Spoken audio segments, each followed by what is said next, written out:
আসসালামু আলাইকুম বন্ধুরা, আজ আমি আপনাদের সামনে নিয়ে এসেছি তৃতীয় শ্রেণীর গণিত অনুশীলনী 6.1-এর 11 নম্বর অঙ্ক। তো চলুন দেখি অঙ্কটি। একটি শ্রেণীতে 10টি বেঞ্চ আছে, 6টি বেঞ্চের প্রতিটিতে 5 জন করে শিক্ষার্থী বসতে পারে। বাকি 4টি বেঞ্চের প্রতিটিতে 4 জন করে শিক্ষার্থী বসতে পারে। তো 10টি বেঞ্চে মোট কতজন শিক্ষার্থী বসতে পারে? হ্যাঁ বন্ধুরা, তো আমরা লিখব, প্রথমে সাজিয়ে লিখব যে একটি বেঞ্চে শিক্ষার্থী বসতে পারে, একটি বেঞ্চে শিক্ষার্থী বসতে পারে 5 জন। একটি বেঞ্চে শিক্ষার্থী বসতে পারে 5 জন, সুতরাং 6টি বেঞ্চে শিক্ষার্থী বসতে পারে 6 গুণ 5, অর্থাৎ 5 6 30 জন শিক্ষার্থী বসতে পারে 6টি বেঞ্চে। তা আবার আমরা লিখব যে আবার পরবর্তী বলছে যে 4টি বেঞ্চে 4 জন করে শিক্ষার্থী বসতে পারে। আবার আমরা লিখব যে একটি বেঞ্চে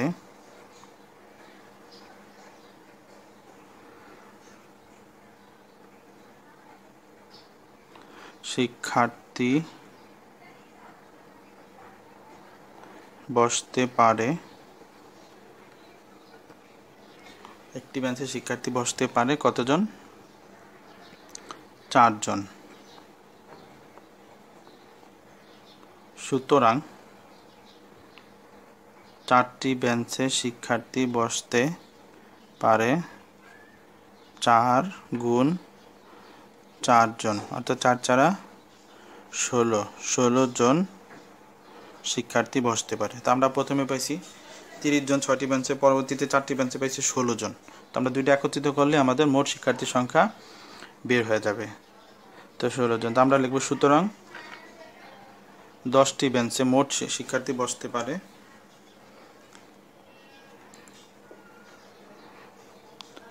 লিখব যে সুতরাং 10টি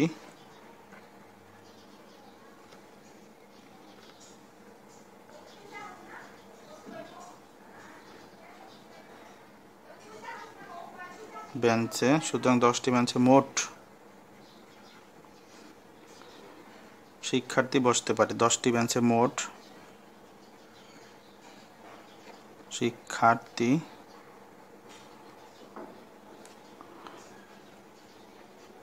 বসতে পারে।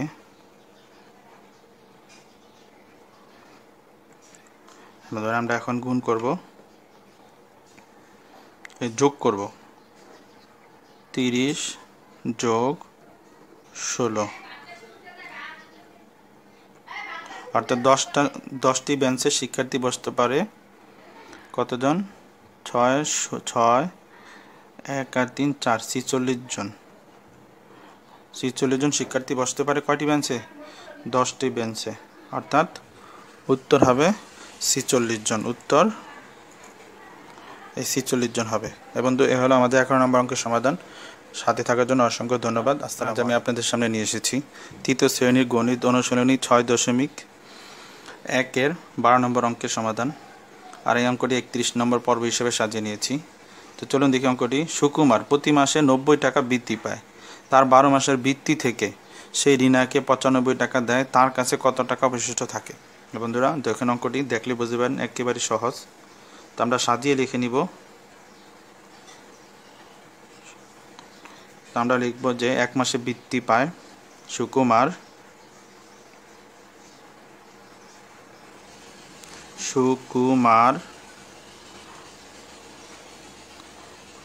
1 মাসে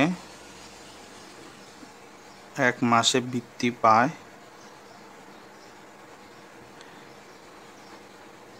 সুকুমার 1 মাসে বৃত্তি পায় কত টাকা? 90 টাকা। সুকুমার 1 মাসে বৃত্তি পায় 90 টাকা। সুতরাং 12 মাসে বৃত্তি পায় 90 গুণ 12, অর্থাৎ আমরা গুণ করব, রাফ করে দেখে নিতে পারি। 90 গুণ 12, 2 শূন্য শূন্য, 9 দুগুণে 18, 18, 0 কে 0, 9 কে 9, যোগ করব 0, 8, 10, 1080 টাকা। অর্থাৎ সে 1080 টাকা 12 মাসে বৃত্তি পায়। তো 12 মাসে সে বৃত্তি পায় কত? 1080 টাকা। তো সে এই 12 মাসের বৃত্তি থেকে কাকে দেয়? রিনাকে দেয় 95 টাকা। তাহলে তার কাছে কত টাকা অবশিষ্ট থাকে? তো সেটা আমরা লিখব যে এখন 12 মাসে বৃত্তি পায়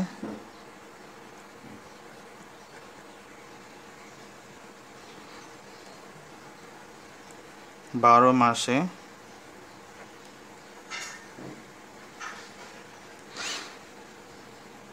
বৃত্তি পায়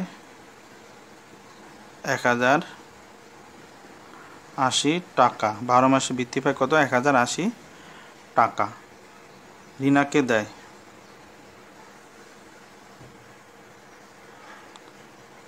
রিনাকে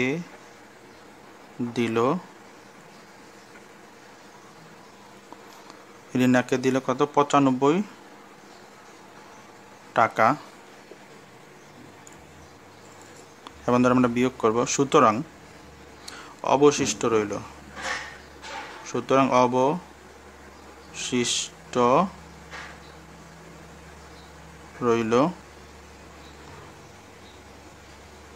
5, হাতে থাকে 1, 1 আর 9 10, 18 থেকে 10 বাদ দিলে থাকে 8, 85, আবার হাতে থাকে 1, 10 থেকে 1 বাদ দিলে থাকে 9, হাতে থাকে 1, 1 থেকে 0, তো 985 টাকা অবশিষ্ট রইল। তাহলে সুতরাং উত্তর অবশিষ্ট রইল কত? উত্তর হবে 985 টাকা। উত্তর 985 টাকা অবশিষ্ট রইল কার কাছে? সুকুমারের বৃত্তি টাকা 985 টাকা 12 মাসে তার কাছে থাকলো। হ্যাঁ বন্ধুরা, এ হলো আমাদের 12 নম্বর অঙ্কের সমাধান। পরবর্তী অঙ্কের জন্য সাথে থাকবেন। বন্ধুরা, আজ আমি আপনাদের সামনে নিয়ে এসেছি তৃতীয় শ্রেণীর গণিত অনুশীলনী 6.1 13 নম্বর অঙ্কের সমাধান। আর আমি এই অঙ্কটি 32 নম্বর পর্ব হিসেবে সাজিয়ে নিয়েছি। তো অঙ্কটিতে আছে একটি ঝুড়িতে 74টি লিচু আছে, অন্য একটি ঝুড়িতে 70টি লিচু আছে। দুইটি ঝুড়ির লিচু একত্র করলে 8 জনের মধ্যে সমানভাবে ভাগ করে দেওয়ায় হলো। প্রত্যেকে কয়টি করে লিচু পেল? হ্যাঁ বন্ধুরা, দেখুন অঙ্কটি একটু ডিফিকাল্ট মনে হয়, আসলে না। তো আমরা সমাধানটা যাব। সমাধান আমরা লিখব প্রথমে, একটি ঝুড়িতে লিচু আছে, একটি ঝুড়িতে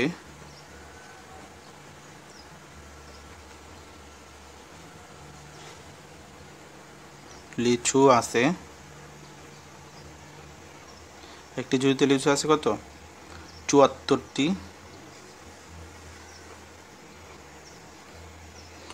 একটি ঝুড়িতে লিচু আছে 74টি। অন্য একটি ঝুড়িতে লিচু আছে 70টি। তো দুইটি ঝুড়িতে মোট লিচু আছে 144টি। তো আমরা এখন যোগ করব। সুতরাং দুইটি ঝুড়িতে লিচু আছে, তো যোগ করে আমরা পাবো 4, 7, 4, 14, 4, 144টি লিচু। তো দুটি ঝুড়িতে লিচু আছে কত? 144টি। হ্যাঁ বন্ধুরা, এখন একটু পেছনের অঙ্ক যেটা আমাদের থেকে চেয়েছে। তো 8 জনের মধ্যে এই দুইটি ঝুড়ির লিচু 8 জনের মধ্যে সমান ভাগ করে দিলে প্রত্যেকে কতটি করে লিচু পাবে? তো আমরা লিখব যে 8 জনে লিচু পেল, 8 জনে লিচু পেল 144টি। সুতরাং একজনে লিচু পেল 144/8। তো আমরা এখন ভাগ করে দেখাবো। আমরা রাফ করি আলাদা। রাফ করলে দেখি 144/8। 8 একবার ভাগ করে 14 ভিতরে 8 বিয়োগ করব। 4 14 থেকে 8 বাদ দিলে থাকে 6, হাতে থাকে 1, তাহলে 6 8 ভিতরে জানে আবার 4। তাহলে আমরা আবার পাই কত, যদি ভাগ করি 8 দিয়ে 8 8 64, 8 8 সরি আমরা এখানে 1 পাবো, 8 8 64। তাহলে আমরা আবার 64 পাশে বিয়োগ করে নিব, অবশিষ্ট থাকে না, অবশিষ্ট হয় 0। হ্যাঁ বন্ধুরা, তাহলে আমরা কতটি পাই, 18টি লিচু পাই। কতটি, 18টি লিচু পাই। অর্থাৎ একজন বন্ধু প্রত্যেকে পায় কতটি করে, প্রত্যেকে লিচু পাবে 18টি করে। তাহলে প্রত্যেকে, সুতরাং লিখব সুতরাং প্রত্যেকে লিচু পাবে। সুতরাং প্রত্যেকে লিচু পাবে 18টি করে। প্রত্যেকে লিচু পাবে কতটি, 18টি করে। হ্যাঁ বন্ধুরা, এটাই হবে উত্তর। তা আমাদের 13 নম্বর অঙ্কের সমাধান এই, একেবারে সহজ। সাথে থাকার জন্য ধন্যবাদ। আসসালাম। আজ আমি আপনাদের সামনে তৃতীয় শ্রেণীর অনুশীলনী 6.1-এর 14 নম্বর অঙ্কের সমাধান নিয়ে এসেছি। আর আমি অঙ্কটি খুব সহজে অল্প সময় সমাধান করে দেখাবো। চলুন দেখি অঙ্কটি। 14 নম্বর অঙ্ক, তাহমিনা 50টি বেলুনের একটি প্যাকেট কিনলো। এর থেকে 8টি বেলুন সে নিজের জন্য রাখলো। অবশিষ্ট বেলুন 6 জন বন্ধুকে সমানভাবে ভাগ করে দিল। তাহমিনার প্রত্যেক বন্ধু কয়টি করে বেলুন পেল? হ্যাঁ বন্ধু, একেবারে সহজ। প্রথমে নিজের জন্য যে কটা বেলুন রাখছে তা মোট বেলুনের সাথে বিয়োগ করে পরে বাকি বেলুন 6 বন্ধুর ভিতরে ভাগ করে দিব, সহজে উত্তর বের হয়ে যাবে। তো চলুন দেখি আমরা সহজ উত্তরটা লিখব।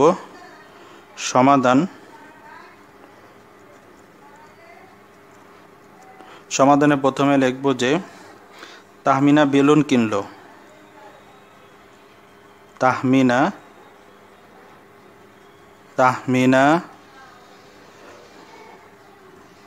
বেলুন কিনলো।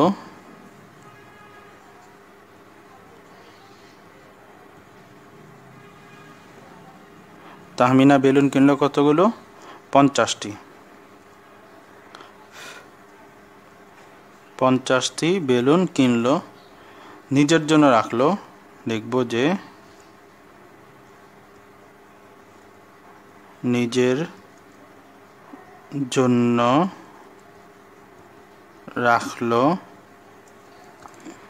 কতটি, 8টি।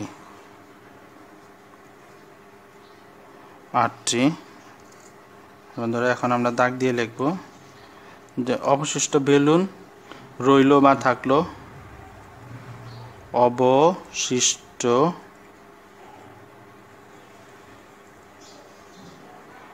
বেলুন রইল। আমরা বিয়োগ করব। 10-তে 8 বাদ দিলে থাকে 2, হাতে থাকে 1, 5-তে 1 বাদ দিলে থাকে 4, 42 হয়। তা অবশিষ্ট 42টি বেলুন রইল। হ্যাঁ, 42টি বেলুন 6 জন বন্ধুর মধ্যে সমানভাবে ভাগ করে দিল। তো সেটাই আমরা লিখব প্রথমে যে 6 বন্ধু বেলুন পেল। 6 বন্ধু বেলুন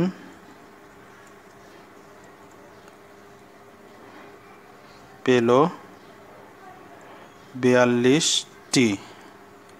6 বন্ধু বেলুন পেল 42টি। সুতরাং এক বন্ধু বেলুন পেল। সুতরাং এক বন্ধু বেলুন পেল। আমরা ভাগ করব। 42 ভাগ 6। বন্ধুরা সব ভাগটা একেবারে সহজ, তাই আমি আলাদা রাফ করে দেখাচ্ছি না। 6 ঘরের নামটা পড়ি। 6 কে 6, 6 দুগুণে 12, 3 6 18, 4 6 24, 5 6 30, 6 6 36, 6 7 42, অর্থাৎ 7 বার 60টি করে বেলুন পেল বন্ধুরা। তাহলে আমরা এখন লিখব যে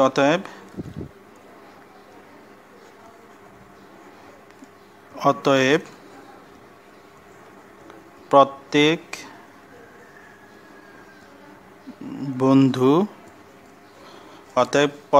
বন্ধু কয়টি করে বেলুন পেল?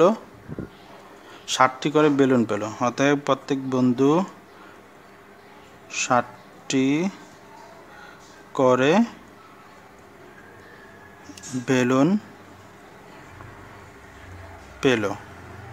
বন্ধুরা এ হলো আমাদের উত্তর, 60টি। একেবারে সহজ একটি অঙ্ক। পরবর্তী অঙ্কের জন্য বন্ধুরা আজ আমি আপনাদের সামনে তৃতীয় শ্রেণীর গণিত অনুশীলনী 6.1-এর 15 নম্বর অঙ্কের সমাধান নিয়ে এসেছি। চলুন দেখি অঙ্কটি। বন্যায় ক্ষতিগ্রস্তদের সাহায্যের জন্য 30 জন শিক্ষার্থীর প্রত্যেকে 80 টাকা করে চাঁদা দিল।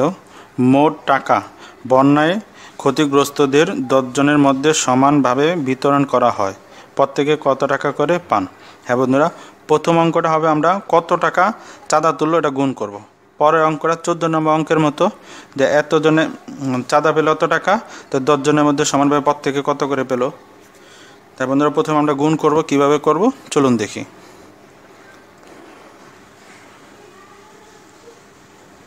সমাধান আমরা লিখব যে একজন শিক্ষার্থী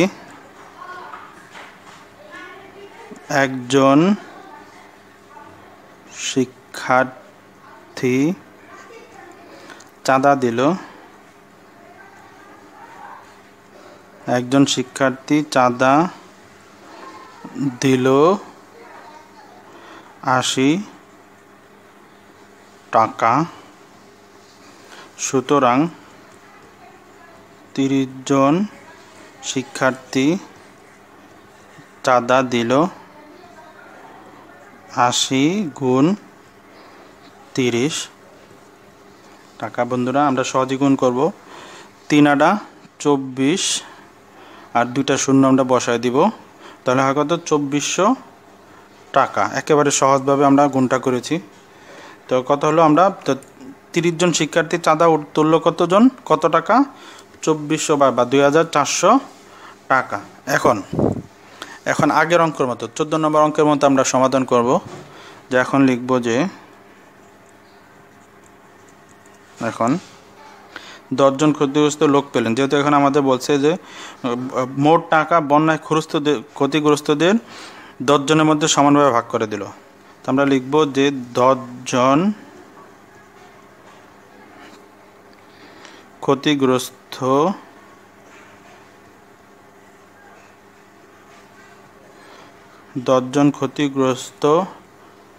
লোক পেল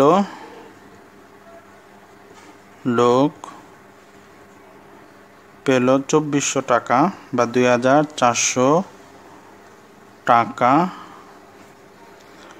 সুতরাং একজন ক্ষতিগ্রস্ত লোক পেল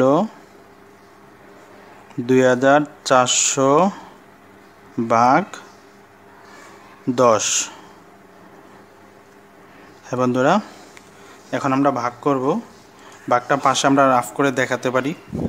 তো চলুন দেখি, আমরা রাফ করে দেখি ভাগটা, যে আমরা আরও সহজে করতে পারি। 10 ভাগ 2400, 10 24-এর ভিতরে 2 বার ভাগ করা যায়, 20 4 থাকে, আবার শূন্য নিয়ে নিব।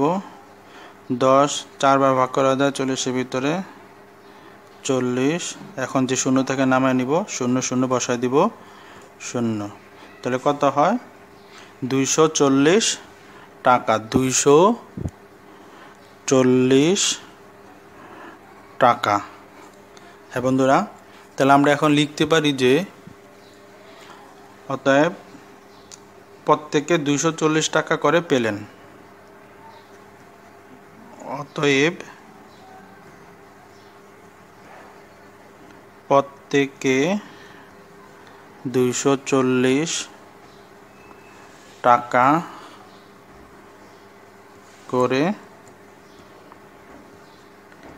পেলেন।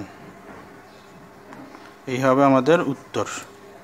বন্ধুরা সাথে থাকার জন্য অসংখ্য ধন্যবাদ। পরবর্তী অঙ্কের জন্য সাথে থাকবেন। বন্ধুরা আজ আমি আপনাদের সামনে তৃতীয় শ্রেণী গণিত অনুশীলনী 6.1-এর 16 নম্বর অঙ্কের সমাধান নিয়ে এসেছি। তো চলুন দেখি অঙ্কটি কিভাবে সহজে সমাধান করা যায়। তো অঙ্কটি আছে যে মায়ের বর্তমান বয়স পুত্রের বয়সের 3 গুণ। তো মায়ের বর্তমান বয়স 45 বছর। তো পুত্রের বয়স কত, অর্থাৎ মায়ের যেহেতু 45 বছর হয় তাহলে পুত্রের বয়সের 3 গুণ বেশি। তাহলে আমরা 3 দিয়ে 45 সাথে ভাগ করলেই মায়ের বয়স তো 80 আর পুত্রের বয়স আমাদের বের হয়ে যাবে। তো আমরা সমাধানে লিখব যে সমাধান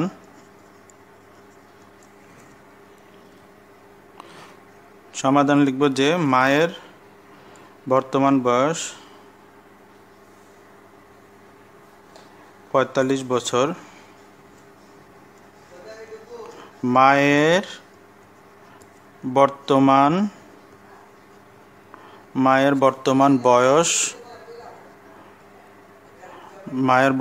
বয়স কত, 45 বছর। তো এখন রাখবো আমরা যে মায়ের বর্তমান বয়স পুত্রের বর্তমান বয়সের 3 গুণ বেশি। তাহলে মায়ের বর্তমান বয়স পুত্রের বর্তমান বয়সের 3 গুণ। মায়ের বর্তমান বয়স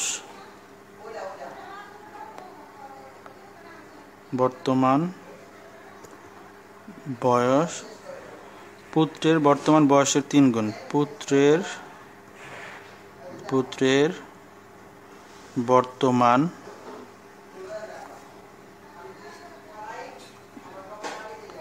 বয়সের 3 গুণ।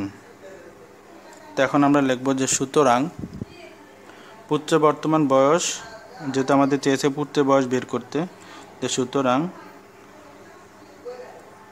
পুত্রের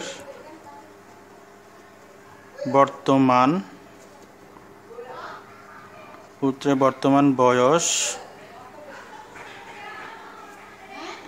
45 ভাগ 3।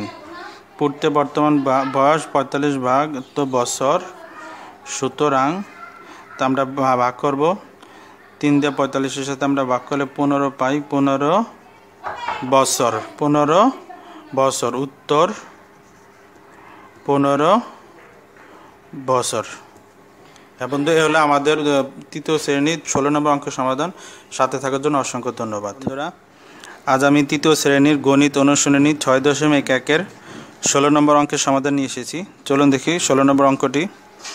যে সুরমা প্রতি ডজন 90 টাকা দরে 6 ডজন ডিম বিক্রি করে সে যত টাকা পায় তা থেকে 85 টাকা বাজারে খরচ করে, বাকি টাকা সে ব্যাংকে জমা রাখে। সে কত টাকা ব্যাংকে জমা রাখে? হ্যাঁ বন্ধুরা অঙ্কটি একেবারেই সহজ।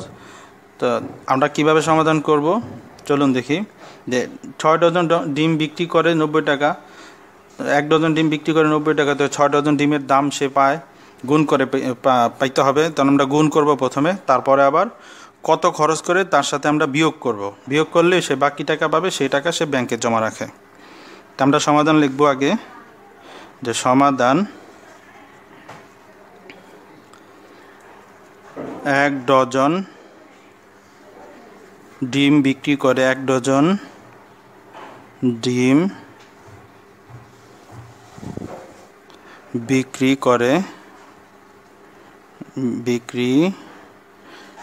করে 90 টাকা। সুতরাং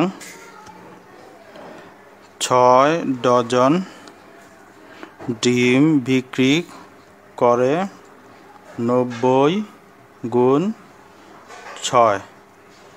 তো আমরা 6 নং 54 বসাবো, সাথে শূন্য বসা দেব। 540 টাকা সে 6 ডজন ডিম বিক্রি করে 540 টাকা।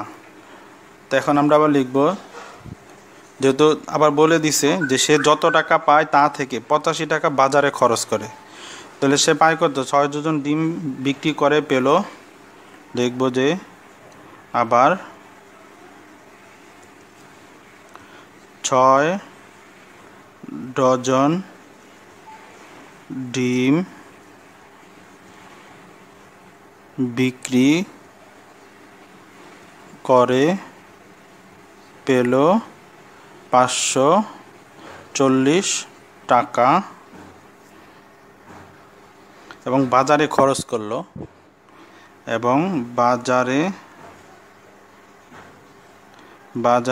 খরচ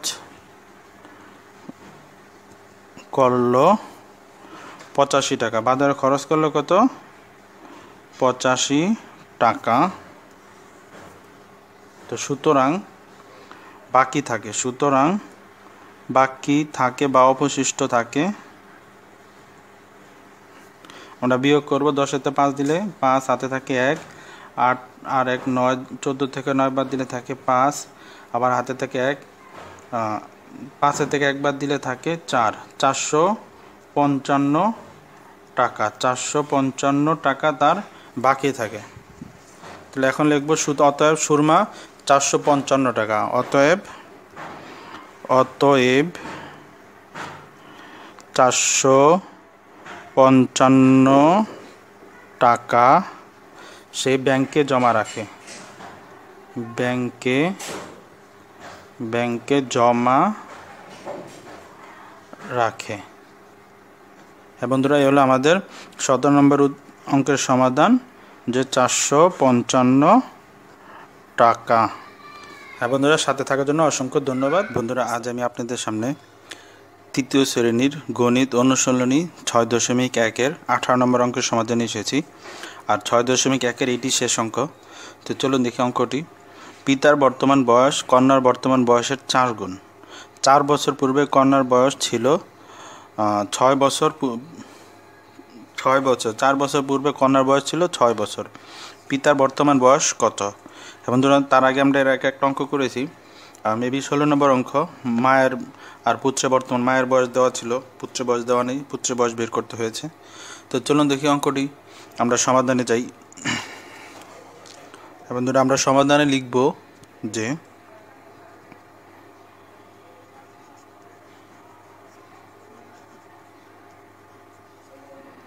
সমাধান।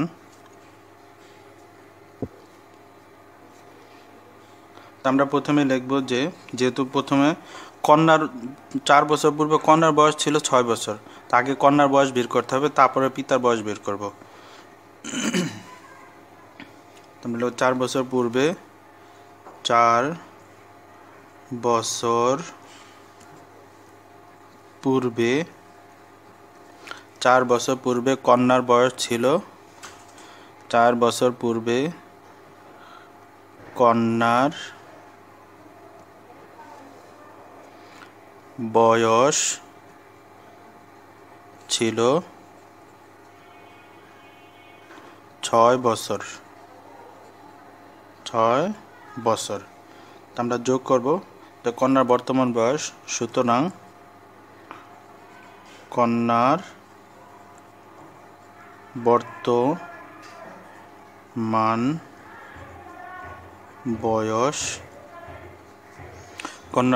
বয়স 6 যোগ 4 বছর।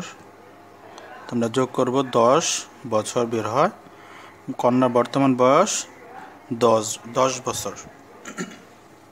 হ্যাঁ বন্ধুরা, যেহেতু আমরা কন্যার বয়স পেয়ে গেছি, এখন একেবারে সহজ বিষয়, চলুন দেখি যে পিতার বর্তমান বয়স কন্যার বয়সের 4 গুণ। তার মানে কন্যার বয়স যদি 10 হয়, তাহলে পিতার 4 গুণ বেশি। তাহলে সেটা আমরা কীভাবে বের করব? গুণ করে বের করব। তা আমরা গুণটা দেখাবো। তো গুণ হবে যে লিখব এখানে আবার পিতার বর্তমান বয়স, পিতার বর্তমান বয়স কন্যার বর্তমান